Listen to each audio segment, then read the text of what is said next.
Good morning, faithful listener. You are listening to the Bible Explained podcast, where the Bible gets explained. So grab your cup of coffee and stay tuned as we read through the book of Numbers.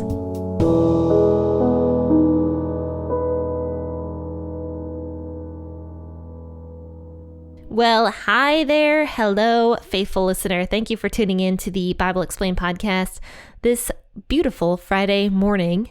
The weather has just been so fantastic by me. But thanks for taking some time to tune into this episode and share a cup of coffee with me as we discuss the scriptures together. And Numbers 18 is what we're going to be finishing out today. And this portion of scripture poses the question, do you tithe your tithes? We will find out in just a minute. So let's go ahead and read Numbers chapter 18, verses 21 through 32. Please feel free to read out of the version you prefer to read out of. Grab that cup of coffee and let's jump in. To the children of Levi, behold, I have given all the tithe in Israel for an inheritance, in return for their service which they serve, even the service of the tent of meeting. Henceforth, the children of Israel shall not come near to the tent of meeting, lest they bear their sin and die. But the Levites shall do the service of the tent of meeting, and they shall bear their iniquity. It shall be a statute forever throughout your generations. Among the children of Israel, they shall have no inheritance. For the tithe of the children of Israel, which they offer as a wave offering to Yahweh, I have given to the Levites for an inheritance. Therefore I said to them, among the children of Israel, they shall have no inheritance. Yahweh spoke to Moses, saying, moreover, you shall speak to the Levites and tell them, when you take of the children of Israel the tithe which I have given you from them for your inheritance, then you shall offer up a wave offering of it for Yahweh, a tithe of a tithe. Your wave offering shall be credited to you, as though it were the grain of the threshing floor, and as the fullness of the wine press. Thus you shall offer a wave offering to Yahweh of all your tithes, which you receive of the children of Israel. And of it you shall give Yahweh's wave offering to Aaron the priest. Out of all of your gifts you shall offer a wave offering to Yahweh, all of its best parts, even the holy part of it. Therefore you shall tell them, when you heave its best from it, then it shall be credited to the Levites as the increase of the threshing floor, and as the increase of the wine press. You may eat it anywhere, you and your households, for it is your reward in return for the service in the tent of meeting. You shall bear no sin by reason of it. When you have heaved from its best, you shall not profane the holy things of the children of Israel, that you not die. So God is being really generous here, actually. This is talking all about the Levite tribe. So we were talking totally about Aaron and the sons, in other words, the priests, in the last couple episodes we did from Monday and Wednesday. And now we're talking about the Levite tribe. And if you've been following along with this podcast, you're going to understand a lot about the Levites now. They were the temple keepers. They were the ones that made sure the temple was organized and that it basically traveled from one location to the next. They would probably fix something in the tabernacle if something was, needed fixed or whatever. But of course, they weren't allowed to go in to the tabernacle. It was as if they were doing this job from a distance. And so they would take care of the temple stuff without actually touching the temple stuff.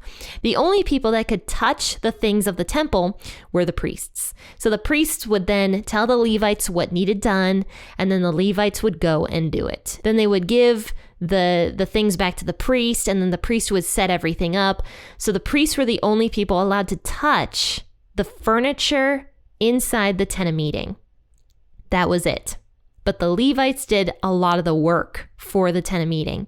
And there was a lot of work that needed to be done to make sure that things stayed holy, that the tent was properly being transported from one location to the next. And even things like the showbread would need to be baked. So a lot of times the Levites would probably do stuff like that. They would also probably make the incense and the perfume for inside the tent of meeting. So yes, there was a lot of things that needed done for the upkeep of the tent of meeting, which is where God resided. His presence literally lived inside of the tent of meeting. And the reason it lived inside of there was because God's presence is so awesome, like literally awesome, that people die in his presence. And I've described God's presence as being like the sun before, and I can't say that I made that up. That is totally from the Bible Project. If you guys listen to the Bible Project, they also describe God as being the sun.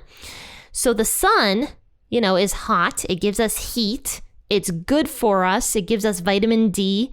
It warms our planet. But the closer you get to the sun, you start to burn up. Like, we can't get that much more closer to the sun without burning up. So God is like the sun. We love his presence. We need his presence. His presence is good for us, but it's also dangerous because we are so beneath God that we can't handle his presence well at all. So God is similar to the sun. And so his presence would have to live inside the tent of meeting, and only the priests could go in. The priests were supposed to be the most set apart people, the most holy people inside all of the congregation of Israel. Then the Levites were supposed to be after the priests. But even the Levites, even though they were set apart, they still couldn't go near the tent of meeting at all. But they had a very important role of making sure that God's presence was comfortable inside of his home. So God often gives us these tasks because he knows that people need these tasks first and foremost. And secondly, these tasks were so important because God's presence while inside the tent of meeting would bless the children of Israel. And not only that, he would forgive the children of Israel. All of this had to do with the forgiveness of the children of Israel, and not just them, but the entire world. As the children of Israel continued to grow, and the Israelite nation continued to grow, they would start blessing the nations that were nearby them. Because the nations nearby them would be like, why are the Israelites doing so well? Like, why are their crops growing so good? And why is there no death? And why is there so much, poverty here with us? Like, why are we in poverty and they're super rich? So then they would see the physical blessings that God gives the Israelite people, and they would want that. They would want the holiness of Israel for themselves. That was the point of all of this, to bless the nations. God was going to first bless the Israelites. He chose them as the people to bless the other nations. That was what all of this was. So the Levites had such an important role of upkeeping this temple, this area of forgiveness that the people would come to be forgiven and not have to die in their sins. So these Levites, now, God is being so generous with them because he could just tell the Levites, like, okay, Levites, you're going to do this. You're going to do it well. You're not going to get anything, and I'm going to be your taskmaster. But of course, God doesn't do that because we see throughout all of Numbers and Exodus and Leviticus, God gives his people a lot of days off, actually. We talked about Leviticus. At the end of it, God gave the holidays for the year. There was a lot of holidays and a lot of days off, too.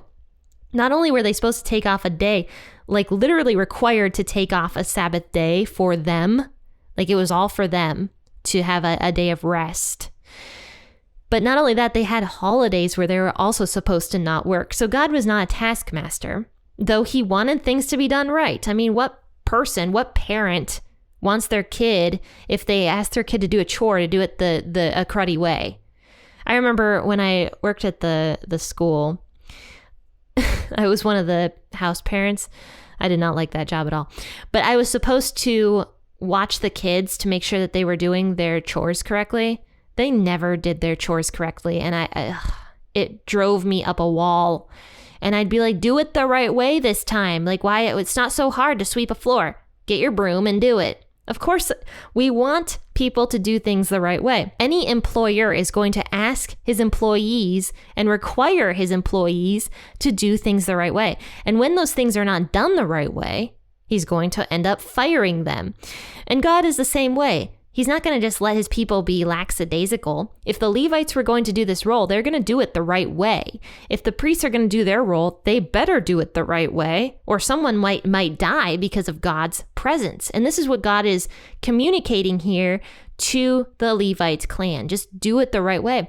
But you're going to be blessed when you do it the right way. So God, like I said, not a taskmaster, gives days off. He gives his people rest. but he does expect things to be done the right way. But not only does he give his people rest, he's actually giving the Levites something really fantastic here. He's giving them the tithe of all the tribes of Israel. So out of 2 million people that needed to tithe their things, bring it to the temple, because we talked about the tithe. That was the very last chapter of Leviticus, and I actually did that episode with my mom if you want to go back and listen to that one. That one was talking about what the people needed to tithe. So it was supposed to be 1/10 of what the people had. And of course, everything is from God. So God makes it clear that he wants his people to tithe. So the people were supposed to tithe their sheep. So let's just say a person has 10 sheep. They're supposed to count every 10th one. So 1, 2, 3, 4, 5, 6, 7, 8, 9, 10. That 10th sheep would go to God. It didn't matter if that sheep was not the best. And it also didn't matter if that sheep was the best one. Whatever that 10th sheep was what God would get. But God's like, I don't need these tithes. I'm going to give them to the Levites because of the service that they are doing in the tent of meeting. So God is rewarding and paying the Levites for what they're doing. So 1/10 of everything from all the tribes of Israel would go to the Levites. Now, all the Levites had to do when they received this bounty, because that's what this was bounty. Because if people had a lot of sheep, which I'm sure they did because it was the children of Israel, they were very blessed from going from Egypt into the wilderness. When they eventually gave their tithes to God and then they went to the Levites, that would be a very bountiful thing that the Levites received. So the Levites, God is clear here, they're not going to get any part of the promised land. Even though the other tribes will get a section of land to live in, the Levites will not. The Levites were supposed to spread out among the 12 tribes. And then the Levites, what their inheritance was these tithes. But not just the tithes, also God. God was the Levites' inheritance. And of course, what a better inheritance you could get. I mean, that's the best inheritance you can literally get. I mean, what did we talk about yesterday? We literally talked about the prodigal son, how he went home to his father because his father had the best resources. He knew he needed his father. He wanted his father's house. That was his inheritance. That's this prodigal son that decided he needed to go back home. So of course, that's the best inheritance that you can receive. And that's what the Levites and the priests would get, was God as their inheritance. But God says, I'm also going to give you the tithes. But when you receive the tithes, you have to tithe of the tithes. So the Levites would receive the tithes for themselves, but they would also have to do the same thing. And when they brought their tithes to the temple, they would go to the priests. So whatever the Levites had, 1/10 of what the Levites would go to the tent of meeting, and then the priests would receive it. So the priests got a lot. Not only did they get parts of the burnt offerings and the peace offerings and whatever else the children of Israel would bring as an offering, they would get 1/10 of the tithes from the Levites as well. So they got a lot. The priests were well off. But that was because the priests needed to be taken care of. Their families needed to be taken care of so that they could do the best work possible in the tent of meeting. So God gave the priests what they needed for such an incredible role that they had, such a burden that they had. God was giving them a little bit more than the rest of the people because they had such a burden of taking care of all of the people. And same with the Levites. The Levites also had a burden, because that's what it says here. It says, the Levites shall not come near to the tent of meeting lest they bear their sin and die. But it also says, but the Levites shall do the service of the tent of meeting. They shall bear their iniquity. So yeah, iniquity, it's a burden. It's like shackles that the Levites would have to do this job. It's a wonderful job. It's a job filled with blessings, clearly, but it's still a very hard job that the Levites would have to do. So God is blessing the Levites, even though they would not receive inheritance in the promised land. He's blessing them and giving them their own inheritance.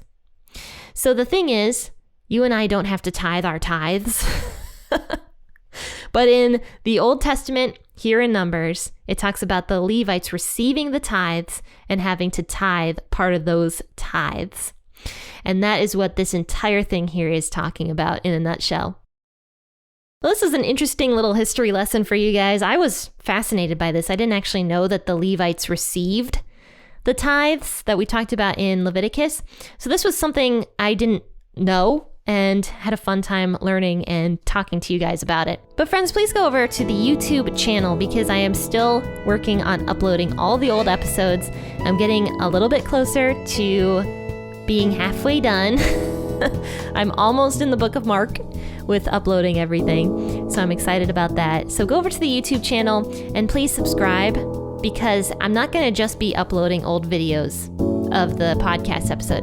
I have a plan, I promise you I do, to start doing new content, new videos that will only be available on YouTube.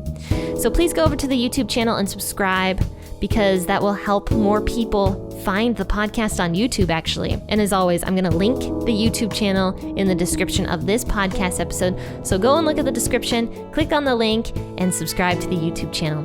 Friends and faithful listeners, thank you so much for tuning into this episode. I hope you have a fantastic weekend. Happy listening, and God bless.